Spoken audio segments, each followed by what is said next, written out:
好，来继续来看台北市长郭文泰最近来下令，爱市府的首长去拜会每一位议员，而且爱拜会过3轮。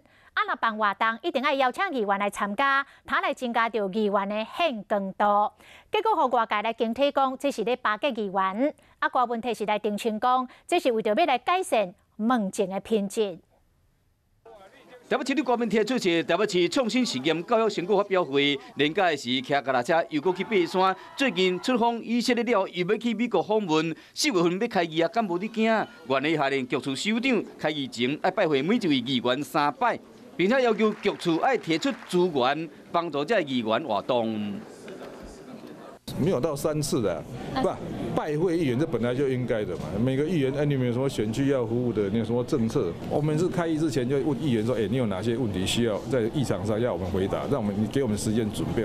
不过，嘛，互人质疑讲，敢是你巴结议员？王世坚就认为未来大家一步一步检视郭文天，想要甲讲这句话 ：Leave me alone。